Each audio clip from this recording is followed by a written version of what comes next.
Vivimos en un mundo en constante cambio que usted merece entender, porque es imposible interpretar la realidad que vivimos sin conocer cada uno de sus colores. Porque muchos son los tonos de la actualidad. Presentamos Matices.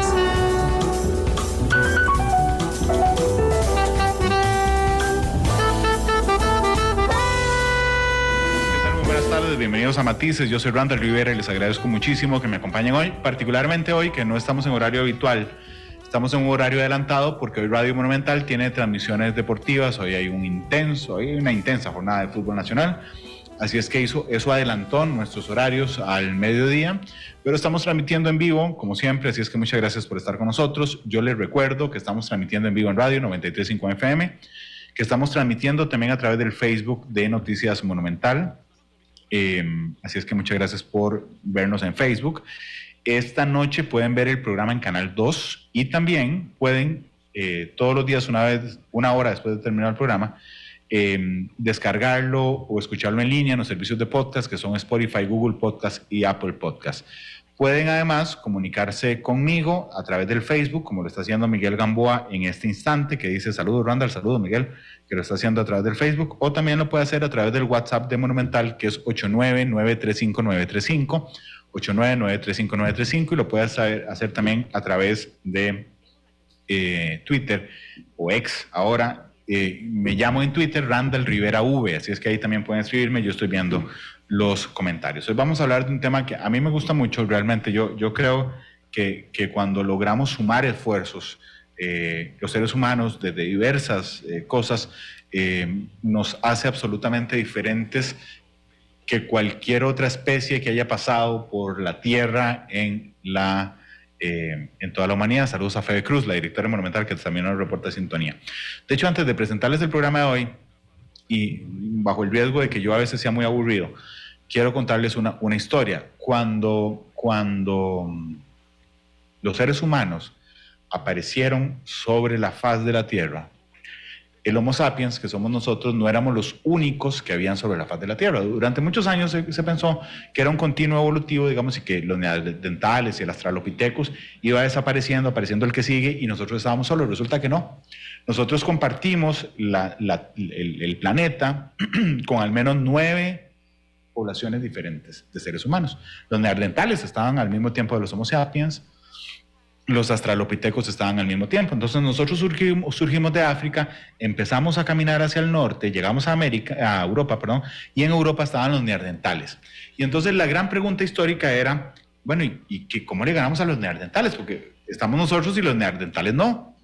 Pero los neandertales eran más fuertes, mucho más fuertes, eran más rápidos, eran más ágiles, y nosotros no. Nosotros éramos más debiluchos, no éramos tan rápidos como ellos. Pero teníamos una capacidad que ellos no tenían, que es el pensamiento abstracto. Gracias al pensamiento abstracto logramos hacer cosas que nos conjuntaban como sociedad. Entonces, vamos a ver, mientras los Homo sapiens en las noches podían inventar historias de que eran monstruos que nos mataban en la noche, entonces eso hacía que los grupos humanos de Homo sapiens se quedaran en las noches encerrados en las cuevas hablando entre sí, o comunicándose entre sí, no hablando entre sí, comunicándose entre sí. Los neandertales no tenían esa capacidad de inventar historias en común. Entonces salían en la noche a cazar de una manera, digamos, muy instintiva, y se morían muchos, porque se iban a precipicios, porque los atacaban, por animales, por lo que fuera. Y entonces la historia descubrió, los científicos, que lo que nos hizo triunfar sobre las otras poblaciones humanas era el pensamiento abstracto, pero no el pensamiento abstracto por sí solo, sino porque eso nos permitía unirnos como sociedad y establecer cosas que los neandertales y los australopithecus no podían, tener creencias en común, trabajar juntos por un bien común, tener religión, pensar en Dios, poner los mitos fundacionales, pensar en la familia, digamos, más allá que el grupo inmediato. Y eso a mí siempre me ha llamado la atención, porque es la enseñanza histórica de que la oportunidad de aliarse nos permitió sobrevivir como raza humana sobre la faz de la Tierra. Así es que hoy hablamos de alianzas. Aitor Yodio, así con doble L, Sí, es el director ejecutivo de Aliarse y me acompaña esta tarde en el programa. Bienvenido, Aitor, ¿cómo estás? Muchísimas gracias, Randall. Mil gracias por invitarme a este programa tan especial que a mí siempre me ha encantado. Y felicidades por la introducción que has hecho, porque es cierto, y solo le agregaría que los grandes logros de la humanidad han sido gracias a esa capacidad de colaborar que tenemos. El reto es que parece que en los últimos siglos se nos olvidó. Nos hemos vuelto un poco más individualistas, sí. Y ese es algunos de los problemas más grandes que hoy enfrentamos se debe a ese cambio, yo me atrevo a decir, de pérdida de capacidades de colaborar que en algunos casos estamos teniendo, pero en otros, por supuesto, estamos generando grandes innovaciones y mucho bienestar, ¿no? Aitor, y antes de hablar del tema en particular del programa, a mí realmente cuando veo para atrás los últimos años me llama la atención algo. Efectivamente hemos perdido, digamos, como seres humanos, digamos, esa capacidad, a veces la olvidamos. No, ninguno de nosotros se acuerda de cuando los Homo sapiens lograron ganarle a los neandertales. Eso hace que perdamos de vista la importancia de aliarnos. Pero sí tenemos eventos traumáticos recientes que, vino la pandemia, ¿verdad? Entonces todo el mundo aplaudía y éramos el mundo mágico de la solidaridad. Se acabó y volvimos a ser los de antes. Eso a mí me llama mucho la atención. Aprovecho para conversarlo con los invitados, de que pareciera que no aprendimos la lección nunca. Así es. De hecho, hemos hecho estudios, hemos participado en estudios globales sobre cómo la pandemia aceleró el desarrollo de alianzas. Y entonces la pregunta era cuáles eran los factores que hicieron eso. Y por supuesto la amenaza es una. Pero al final lo que demostró es que sí tenemos las capacidades para colaborar cuando nos planteamos un objetivo en común, y el objetivo era claro, teníamos que salir todos juntos de esa pandemia con el menor número de muertes posibles, y ciertamente cuando volvimos a la normalidad cada quien siguió con sus objetivos y planteamientos y pues eso, sigue siendo un gran reto, ¿no?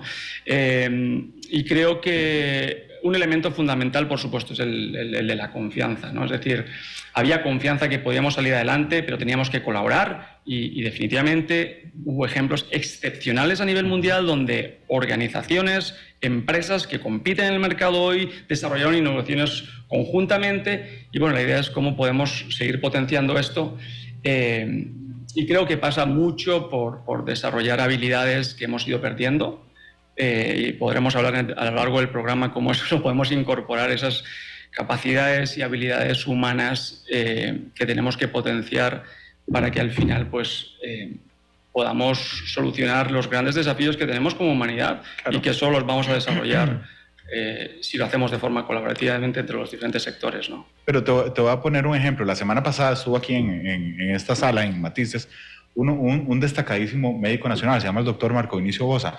El doctor Bosa, yo lo invité para hablar de los desafíos del mundo en salud en 2024. Pero hay una parte de la conversación que a mí me marcó mucho, hablando justamente de este tema, que es que la desigualdad, por ejemplo, en acceso a salud en el mundo, no solo, digamos, si vemos Costa Rica, cuando vemos el mundo y vemos las diferencias en salud entre los países en desarrollo, los países subdesarrollados y los países desarrollados, se nos vino a la cara completamente, ¿verdad? Y entonces dijimos, por Dios, descuidamos durante muchas décadas esa desigualdad. Ahora en adelante, una vez que salgamos juntos de la pandemia, vamos a resolver la desigualdad en accesos de salud para que esto nunca más nos vuelva a pasar. Bluff.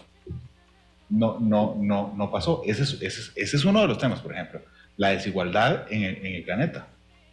Definitivamente. Y la única forma de superar esos grandes brechas que en el caso de Costa Rica se han potenciado muchísimo en las dos últimas décadas es a través de una colaboración entre los diferentes sectores de la sociedad, sector público, privado, sociedad civil, academia, incluso la cooperación internacional, donde cada uno de los actores comparte recursos, capacidades y soluciones y creamos soluciones innovadoras para hacer frente a estos desafíos. Porque el problema es que generamos el problema y estamos tratando con las mismas capacidades de resolver esos problemas que estamos creando y por eso no hay mucha evolución en algunos desafíos complejos como el de la pobreza, el del desempleo o el cambio climático. Y de verdad, para trabajar de forma colaborativa se requieren lo que nosotros llamamos la parte dura, ¿no? Herramientas e instrumentos que permitan facilitar esas alianzas. Eso lo ganas. Porque es que cuando empezamos a hablar del tema, identificaste dos factores fundamentales, ¿okay? Un objetivo común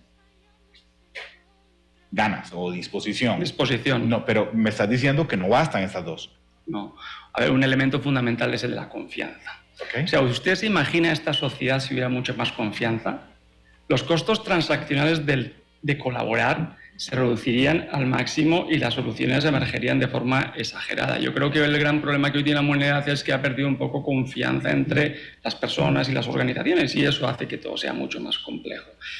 Pero también me dijiste que necesitamos herramientas concretas que permitan que esa confianza, ese objetivo común y esa disposición se conviertan en cosas reales. Total.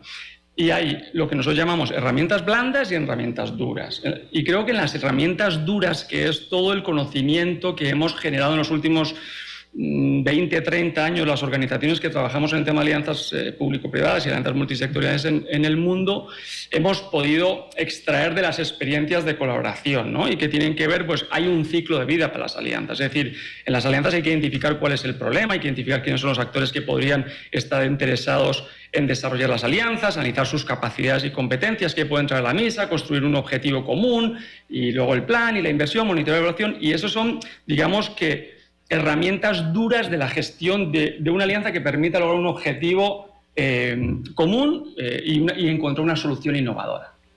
Y solo eso lo podemos hacer si complementamos los recursos de los diferentes actores y sectores de la sociedad.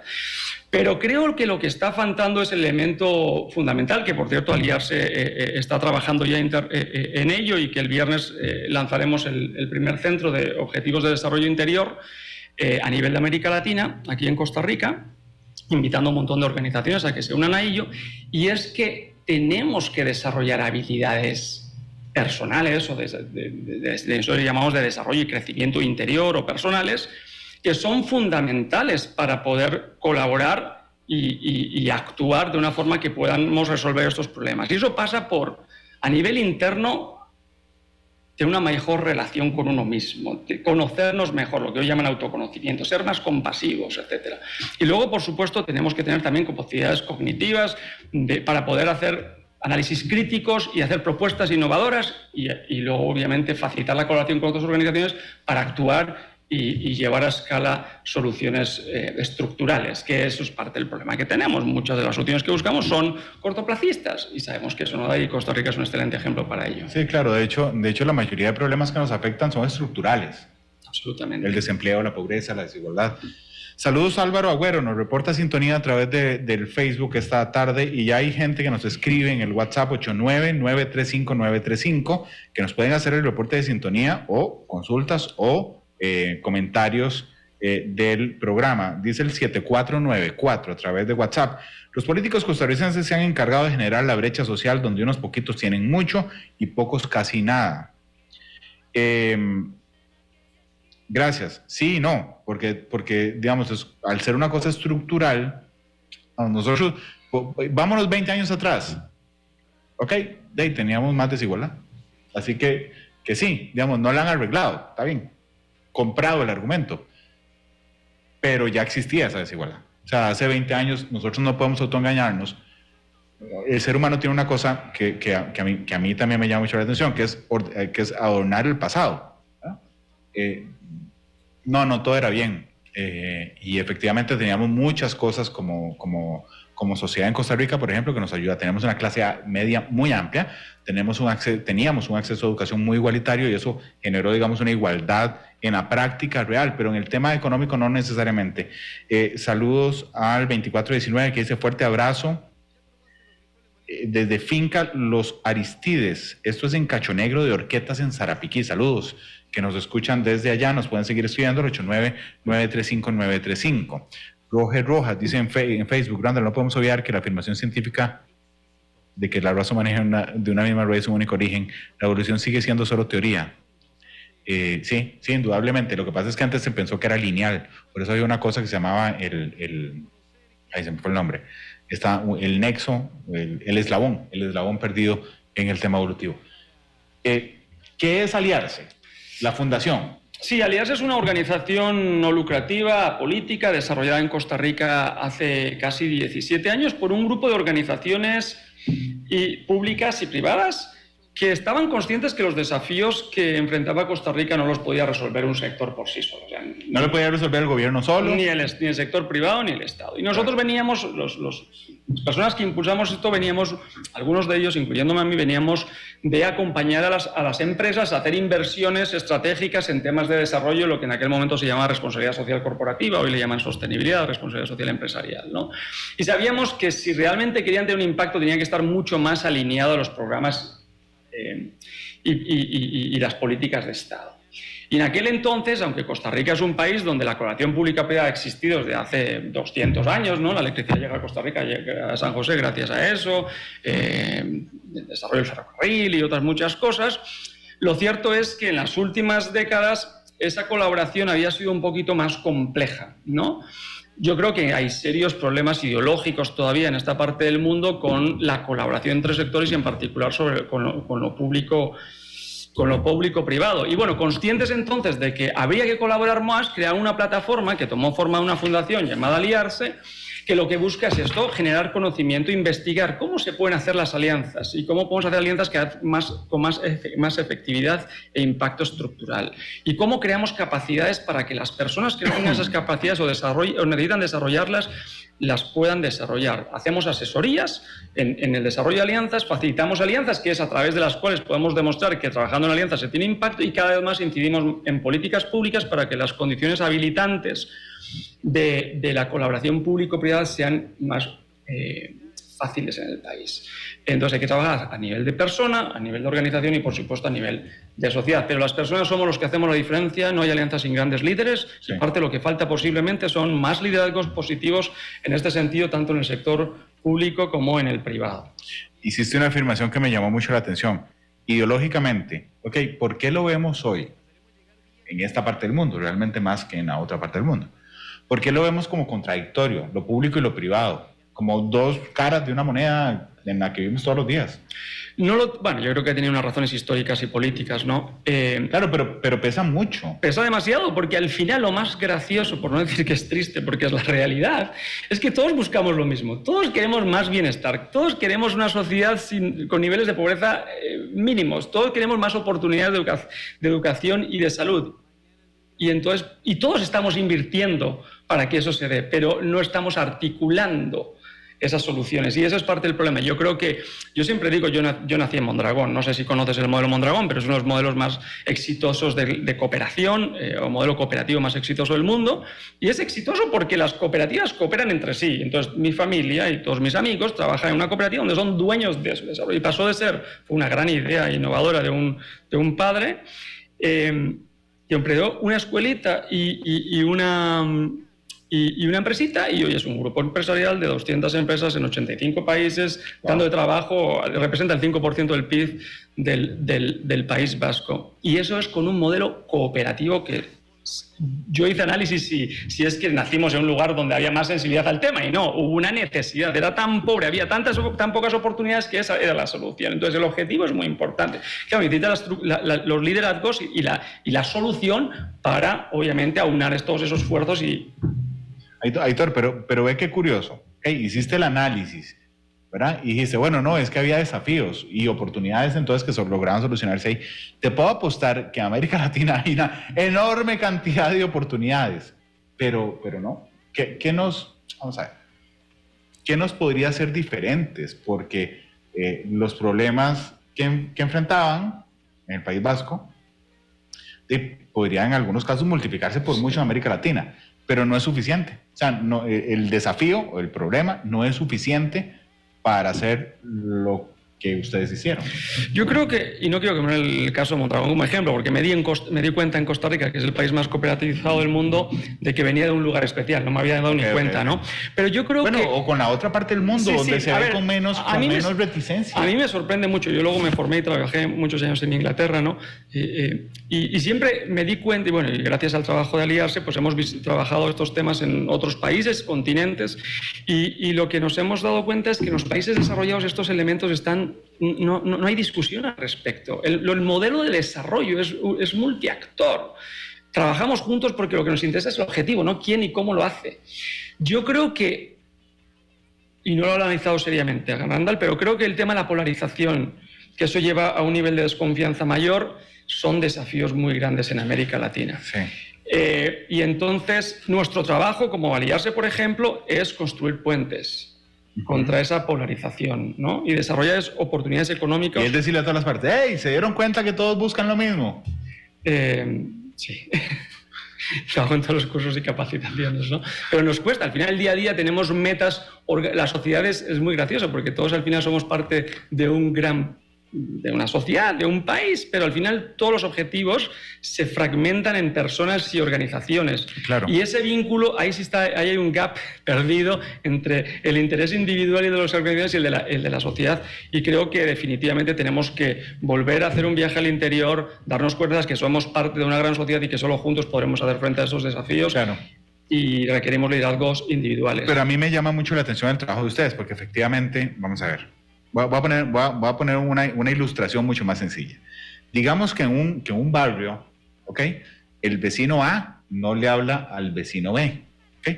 Los dos tienen el mismo problema, pero están peleados a muerte, ¿ok? Resulta que hay agua contaminada en la comunidad, ¿ok? Aliarse es el vecino C. Entonces, nosotros tenemos al vecino C, Aliarse, que le habla al vecino A, va a las carnes asadas que los invita, tienen un chat en común, ¿verdad? Y también le habla al vecino B. Entonces, Aliarse, que está en el centro, dice, mira, el vecino A me mandó por WhatsApp, ¿viste cómo huele hoy el agua que llegó? Y entonces, ¿verdad? Y además no soporta al vecino B. Entonces, Aliarse también habla con el vecino B y el vecino B también le dice, ¿viste cómo huele hoy el agua que está llegando? Y entonces Aliarse se para en un momento y dice, suave. Hace un chat de 3 y les dice, vean, yo sé que no se soportan, pero los dos se están quejando del agua. ¿Por qué no vamos los 3 juntos? Les mando la dirección por Waze. Ahí es donde tienen que ir a hablar de la situación del agua. Es una ilustración muy simple, pero digamos, ustedes logran hablar con los sectores que no se hablan entre sí, con problemas iguales. Gracias por ponerlo tan claro, pero así es. Sí, yo creo que tenemos un equipo muy particular que realmente tiene un compromiso real con el bienestar de Costa Rica y, bueno, el de América Latina, pero particularmente en Costa Rica, que estamos convencidos que no hay otra forma de lograr resolver estas soluciones si no es a través de la colaboración, que tenemos capacidades, tanto técnicas, como decía anteriormente, como personales, para facilitar esto, y sí, lo intentamos siempre que podamos. Muchas veces lo logramos, otras veces no, pero sí requiere un liderazgo y unas cualidades para establecer eso, y tenemos las metodologías que nos permiten identificar eso que nos une, porque al final, anda, en la polarización encuentras puntos de encuentro de gente que piensa súper diferente y que está en los dos extremos. Bueno, imagínate, ¿te acuerdas aquella foto Reagan con Gorbachev? Sí, claro. Eso es un excelente ejemplo, ¿no? Entonces, yo creo que el viernes pasado vino Albino Vargas, el secretario general de ANEPA, a Matices. Me contó al aire, ahí está la grabación, de la foto que tiene con Rodrigo Chávez, así abrazado en campaña política. Ese es un ejemplo. Excelente.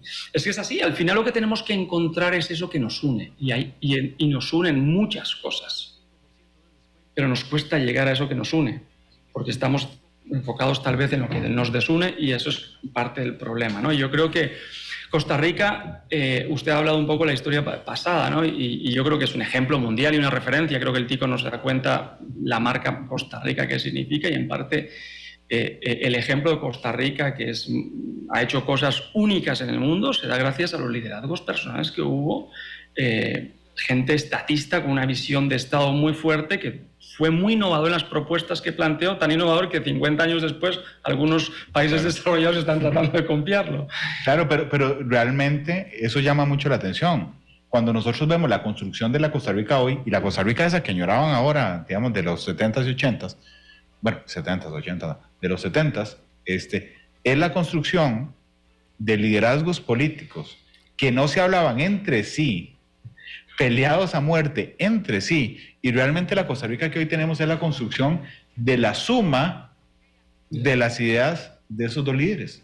Así es, pero necesitas un líder, necesitas los líderes que faciliten que nos podamos sentar, conversar y encontrar. Y cuando esos los líderes no existen, entonces sí requieres un facilitador, que ahí pues funge el rol de Aliarse y otras organizaciones que se dedican a hacer eso ya en temas mucho más específicos. Ese es el que hace el chat. Así es, el que hace el chat. y el que tiene una gran resiliencia para y se aguantan los dos hablando una y otra vez, ¿no? Sí, y en ver las cosas positivas en donde hay mucha confrontación, ¿no? Pero estamos convencidos que esa es la vía, y cuando estás convencido no queda otra. Y creo que cada día uno tiene que estar más convencido, porque está claro que los desafíos que tenemos son muy complejos y están muy interconectados, y si no articulamos mejor, nos lleva mal a todos. Aquí no se salva nadie, ¿no? Entiendo que la pregunta es muy amplia, lo acepto, pero ¿cuáles son los desafíos que tenemos en Costa Rica? Hoy, ¿Sí? Yo creo que la primera es el de la pobreza, ¿no? Y para mí eso va a ir sumado a los objetivos, o sea, las áreas estratégicas, digamos, te lo pongo más claro con las áreas estratégicas que Alianza ha definido, ¿no? Y es la pobreza, pero vinculado mucho al tema del empleo. Entonces, tenemos un eje de empleabilidad que luego podemos hablar, uno que lo que permite es crear capacidades y ayudar a mejorar la empleabilidad de las personas, sobre todo en condiciones de vulnerabilidad, ¿ok? El apoyo a los emprendimientos y micro y pequeñas empresas, y luego el tema de salud y cambio climático. Para mí son los 4 grandes desafíos. Si tú los tuvieras que reducir, yo me reduciría al tema de la pobreza, y eso pasa por oportunidades económicas, por tanto tienes que entrar al tema de empleo y el tema de ambiente. El tema de cambio climático es la amenaza más importante, que va a potenciar las desigualdades, y al final esto nos va a golpear a todos, ¿no? Déjame empezar al revés, empezar por cambio climático. ¿No tienen ustedes de alguna manera la percepción de que lo que hace 20 años eran amenazas, hoy las vemos todos los días, pero no nos damos cuenta que ya lo tenemos? O sea, que a veces tendemos, incluso en lugares tan vulnerables como Centroamérica, como Costa Rica, tendemos a no ver el tamaño del desafío para los seres humanos que representa el cambio climático. Bueno, yo creo que cuesta entenderlo, pero creo que en Costa Rica lo estamos viviendo verano, y este verano va a ser durísimo. Nosotros que trabajamos muchos con asadas, los acueductos comunales, pues yo creo que va a haber cortas de agua muy grandes. Hay pozos, bombas que se están quemando porque están trabajando todo el día y obviamente no sale el agua que la comunidad necesita. Y creo que cuando ocurren estas climáticas, cada vez son más extremas, ¿no? Entonces, sobre todo la sequía, yo creo que, y luego las inundaciones van a ser cada vez más comunes, las estamos viendo, y lo vamos a vivir, sobre todo con el agua. Vi hace poco una noticia, la semana pasada, que decía que iba a haber 400.000 personas en el camino y van a tener problemas de agua, y eso que no estamos hablando de las comunidades, 1.500 comunidades organizadas para gestionar su agua con recursos y capacidades muy limitadas, sí, y donde hay mucho desarrollo, porque son las costas. Y estamos extrayendo más agua de lo que necesitamos y se están salinizando los pozos, que ustedes saben que el costo de la solución de eso es mucho más compleja. Entonces yo creo que los que no se han dado cuenta se dan cuenta muy pronto. Lo que no estamos haciendo es tomando decisiones a tiempo. Imagínense que estábamos hablando hace muy poquito de llegar a un incremento de la temperatura de 1.5 a 2 grados. Ya hoy se está hablando que posiblemente lleguemos fácilmente a los 2.7 grados. Es decir, el cambio climático va a afectar a todo el mundo. Centroamérica es la segunda región del mundo más afectada, y si no nos adaptamos al cambio climático, porque nosotros, digamos, pesamos mucho en el tema de la reducción pesamos poco, quiero decir, en temas de reducción de emisiones, pero sí nos tenemos que adaptar porque es lo único que nos queda. Y definitivamente no veo muchas acciones en esa dirección, ¿no? Hay muchas organizaciones y fondos que nos están ayudando al país a avanzar en este tema, sobre todo en el sector agro, pero también a nivel empresarial, y no va a quedar otra más que adaptarnos. Pero para eso, claro, tenemos que ser conscientes de ellos y generar soluciones innovadoras que nos permitan que el daño de ese cambio climático sea menor, porque siempre va a afectar más a la población más vulnerable. Pero digamos, nosotros decimos, en el tema del agua, por ejemplo, ¿okay? Todos decimos, yo no creo que nadie nos lo diga, ¿qué tirada? Estamos desperdiciando mucha agua. El problema no es el diagnóstico, digamos, hasta el momento, sino la acción. Porque, por ejemplo, ustedes logran el año pasado un 73% de ahorro de agua en 6 centros educativos en nuestro país. 73% en 6 centros, ¿ok? Benefician a 63 comunidades si contamos Costa Rica, Panamá, Honduras, El Salvador. 57,000 personas beneficiadas. ¿Cómo puede cambiarte en algo ahorrar el agua, casi 3/4 partes, en 6 centros educativos en Costa Rica? ¿Cómo te cambia? Porque uno podría, depende del enfoque que tenga, o minimizar el arranque, decir, son 6, ¿okay? O sumarlo como a que cada esfuerzo es importante. Porque, digamos, en ese 73% de agua ahorrada en 6 centros educativos en el país. Y le diré, Randall, que hemos impactado más de 250 en los últimos 15 años. Okay. ¿Vale? Con promedios de más del 50%, en algunos casos ahorros de hasta $20.000 al año. Okay. ¿Vale? Es decir, impacto real. Hay 2 componentes fundamentales. Ese se llama el programa Vigilantes del Agua, que desarrollamos con el MEP, el AIA, que es la organización líder y referente en esto, y el sistema Coca-Cola sobre todo, y que por un lado trabaja en mejorar la cultura del agua o crear una nueva cultura del agua en los niños y jóvenes, y por otro lado en cambiar la infraestructura con equipos de menor consumo de agua, ¿no? Esos son los 2 elementos más importantes del programa Vigilantes del Agua.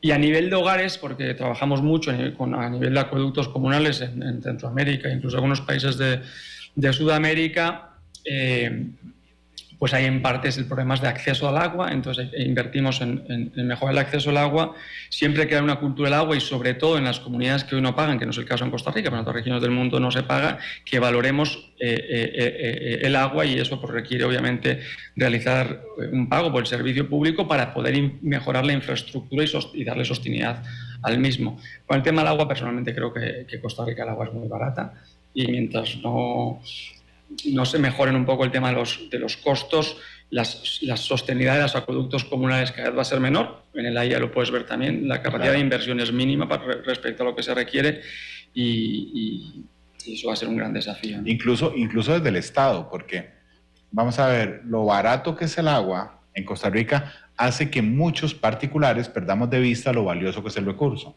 ¿sí? Pero también el Estado pierde de vista lo valioso que es el recurso. Es decir, un informe de la Contraloría General de la República de hace algunos años decía: casi la mitad del agua, desde la fuente hasta el usuario final, se pierde en el camino. La mitad. Sí. Uno dice, ¿cuántos países desarrollados desearían que les regalamos? Porque además la dejamos ir ahí, a que se filtre y se pierda. Desearían esa agua y nosotros... O sea, realmente yo cuando leí ese informe hace algunos años, yo decía, por Dios, la mitad del agua se bota ahí a la mitad antes de que llegue a cualquier lado. Y no vemos una respuesta ni estatal, ni privada, ni comunitaria, digamos, a esa cosa que a mí me parece catastrófica. Bueno, y no has pensado en cuánto energía gastas para producir ese 50% del agua que se pierde. Va a tirarse. Que se pierde. El problema es que, y eso que en el caso del AIA al menos mide cuánto genera y cuánto está vendiendo, y la diferencia es lo que pierde. Buena nota que sea transparente y nos diga, vea, perdí esto. En acueductos comunales, en muchos casos no tienen ni macromediciones, es decir, no miden, no hacen un análisis comparativo entre lo que venden versus lo que están sacando de los pozos. Entonces, ahí tenemos un trabajo importante, y Alias está empezando a desarrollar un proyecto específicamente para eso, pero definitivamente si no tenemos los recursos, que es un problema en el caso en varios sectores en el país, pero en el tema del agua definitivamente lo es, no se pueden hacer las mejoras de infraestructura, y las mejoras de infraestructura en agua, igual que en infraestructura pública, en carreteras, etcétera, son proyectos caros, ¿no? Entonces, el diagnóstico, como dices tú, está bien hecho. Tenemos que hacer un análisis financiero del modelo para asegurarnos la sostenibilidad del mismo, y eso va a pasar definitivamente por aumento en costos, y también una mejora en la efectividad de la solución a esos problemas de infraestructura, ¿no?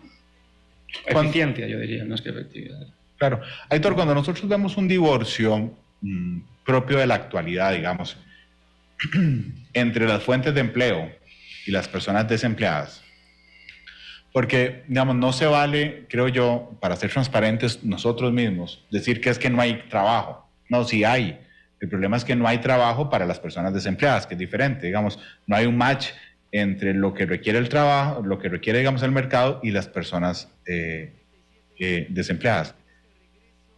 Surge como una oportunidad real los emprendimientos en esa falta de match, porque yo no voy a menos de que consiga 230,000 trabajos de golpe, no voy a solucionar el problema, sino es por otra vía que podrían ser los emprendimientos. Sí, bueno, tenemos los dos problemas. Problema cada vez más grande entre la brecha que existe entre lo que está generando el sistema educativo y el perfil de entrada que requieren las empresas. Sí, hay un desfase completo. Muy grande. Entonces, ¿cuál es el trabajo aliado? Estamos trabajando con más de 50 empresas para identificar su perfil de entrada, ¿no? Lo que están esperando contratar. Y trabajamos, gracias en gran medida al Ministerio de Trabajo, pero también a Intel, a la OIM, a la Embajada de Estados Unidos y otros socios. Estamos formando 1.500 personas aproximadamente anualmente en componentes, mejorar su nivel de inglés, que es vital para un empleo formal, porque lo que estamos buscando es un impacto en el empleo formal. Competencias técnicas, entonces, bueno, ¿qué es lo que está buscando el sector privado? ¿Lo tenemos claro? ¿Estamos conversando con ellos?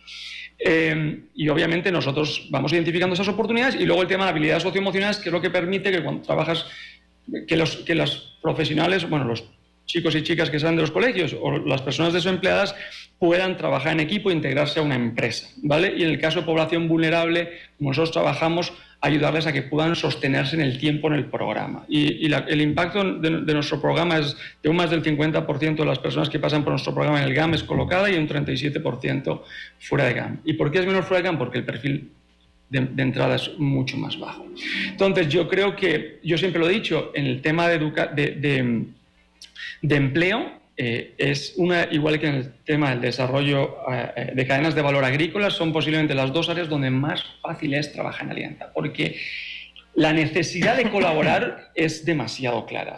Es decir, si trabajamos el sector público del sistema educativo, trabaja con el sector privado de la mano, identificando la oferta y la demanda y mejorando y reduciendo esas brechas de oferta y demanda, la inversión que hacemos en educación tendrá mucho más impacto que la que tiene actualmente.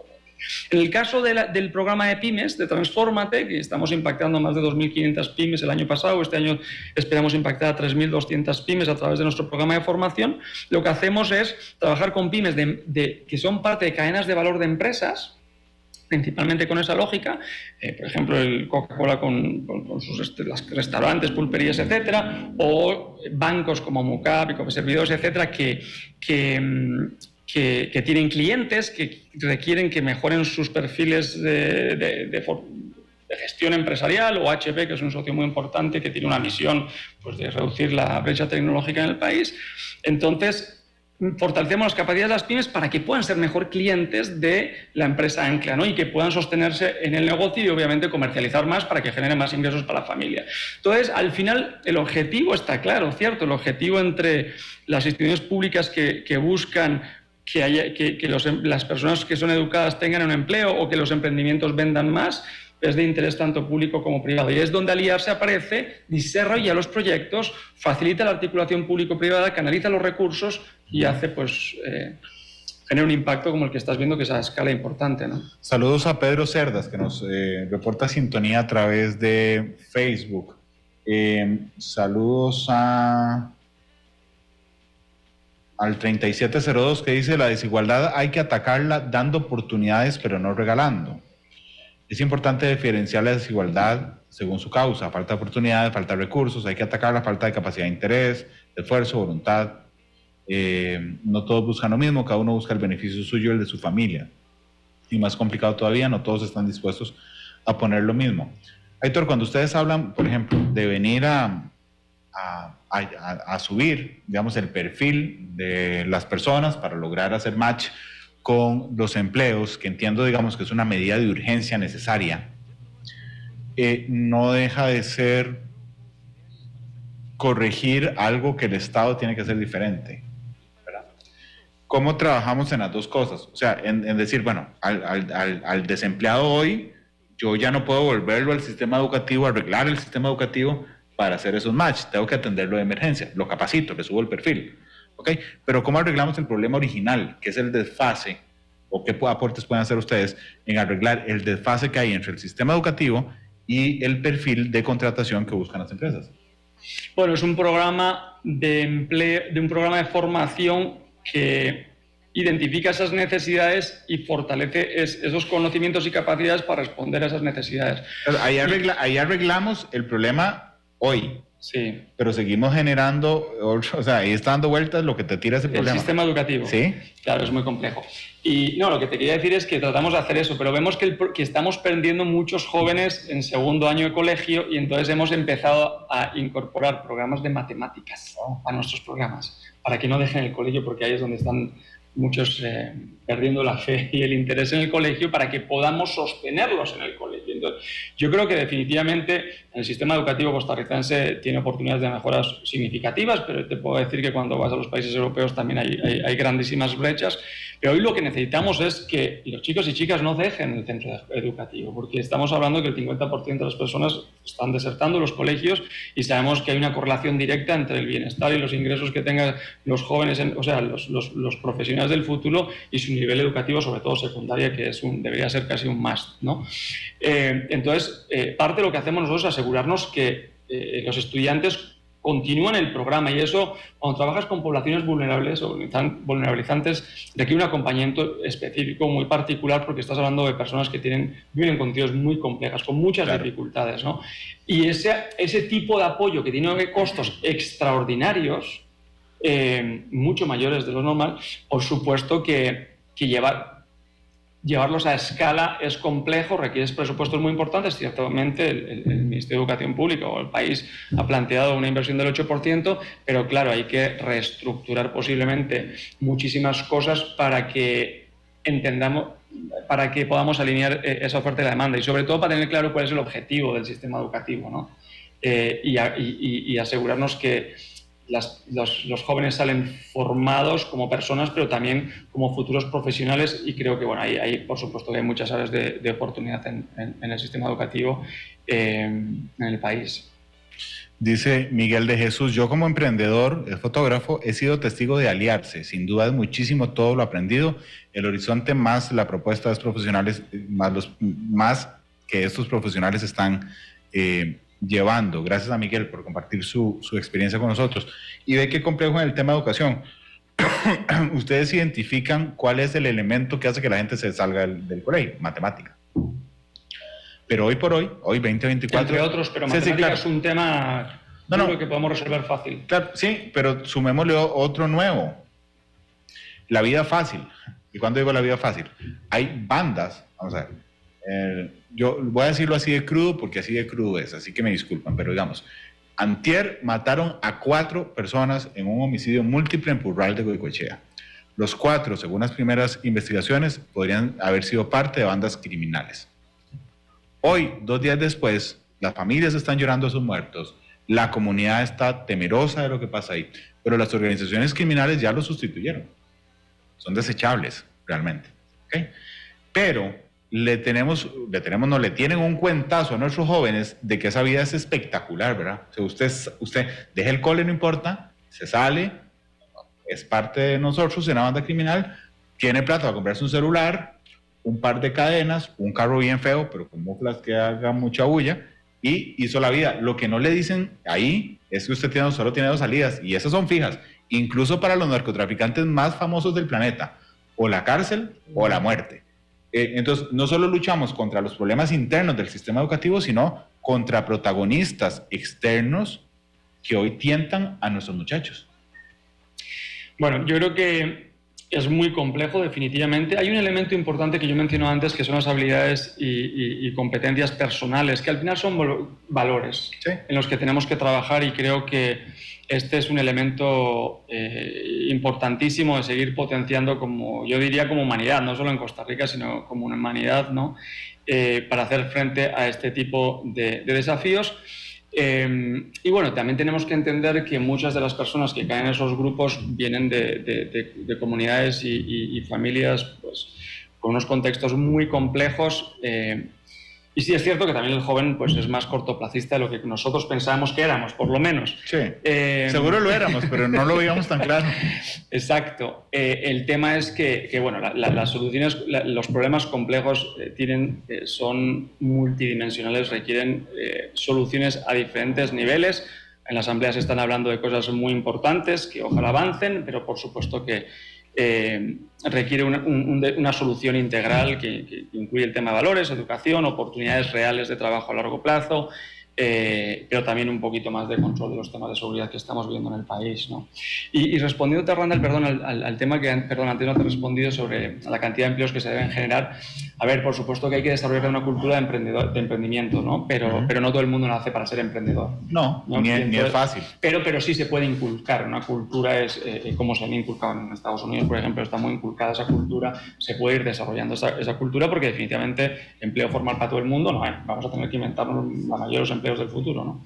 Entonces sí, yo creo que, volviendo al tema de seguridad, es un tema muy complejo que ahí sí requiere un acuerdo de Estado, yo creo, de los sectores, un compromiso real, y ojalá que nos pongamos de acuerdo, porque si no, de verdad, va a ser muy complejo y nos espera un futuro cercano muy duro, ¿no?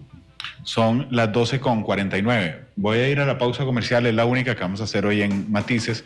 Regreso, nos quedan 4 minutos de programa y, Aitor, yo siempre le pido al invitado o invitada que escoja una canción para cerrar el programa, así que en 4 minutos después de volver te sorprenderé pidiéndote la canción de cierre de Matices de hoy. Mañana tenemos Matices también fuera de horario, un poquitico más cerca del horario habitual, pero será de 1:30 a 2:30, y yo les quiero recordar que este programa lo pueden ver esta noche en Canal 2 y hoy de una vez, una hora después de terminar el programa, pueden descargarlo y escucharlo en podcast, en Spotify, Google Podcast y Apple Podcast. Vamos a la pausa, regresamos con más de Matices. Porque la realidad tiene muchos tonos. Matices. Gracias por estar con nosotros en Matices hoy. Estamos hablando de aliarse con su director ejecutivo. Realmente, a mí me ha sorprendido. Yo sé que es un tema chiva, bonito, pero me ha sorprendido la cantidad de mensajes que han entrado incluso por el WhatsApp. Dice el 1226, el modelo empresarial cooperativista en Costa Rica fue cooptado hace 30 años por mafias políticas que lucran de sus privilegios hasta el día de hoy. Sí, bueno, entonces el trabajo de todos es quitárselos a esas mafias políticas y desarrollar los proyectos, porque realmente creo que ustedes están contentos con los resultados que lograron en 2023, Aitor. Estamos muy contentos, pero no satisfechos. Claro, falta mucho, pero van bien. Falta mucho, sí, totalmente. Creo que en los últimos 15 años se han construido más puentes entre lo público y lo privado y entre los diferentes sectores de la sociedad, en parte al trabajo aliarse, en parte al trabajo de un montón de organizaciones y líderes, y creo que eso es buena señal. Pero por supuesto que esto lo tenemos que acelerar a pasos agigantados, ¿no? Como decía anteriormente, estamos trabajando ahorita potenciando la incorporación de esa agenda del desarrollo interior. Y voy a decir un mensaje que la directora del Programa Global de los Objetivos de Desarrollo Interior me compartió este fin de semana, que me pareció muy potente, ¿no? El ser humano tiene que hacer bien lo que el ser humano es, que es ser humano, porque del resto se va a encargar la inteligencia artificial. No sé si será así, pero es muy probable que acabemos ahí. Entonces me parece que sí, tenemos que trabajar mucho en los valores, en las capacidades y competencias de las personas para juntos poder hacer frente a los súper desafíos que tenemos. Algunos los has mencionado tú, que son realmente durísimos y cuyas implicaciones pueden ser catastróficas para todos nosotros, ¿no? Claro, pero además del tamaño de los desafíos, que yo creo que estamos ante los mayores desafíos de la historia de la humanidad, y seguramente en los años estaremos ante desafíos más fuertes, solo se solucionan juntos. Ayer veía una nota en el diario El País, por cierto, de España. Hay un grupo de científicos que de Eisenhower y Einstein plantean un reloj de cuánto cerca estamos de la aniquilación del ser humano. El año pasado, bueno, el 2022 y el 2023 lo colocaron exactamente en el mismo lugar. Nunca antes, ni siquiera en la crisis de Guerra Fría, habíamos estado tan cerca, a 90 segundos. Nunca antes habíamos estado tan cerca. Entonces les cuestionan a los científicos del grupo que si no son muy alarmistas, y dicen, sí, claro que sí, esa es absolutamente nuestra intención. Los retos son fundamentales. Aliarse es la única salida que tenemos.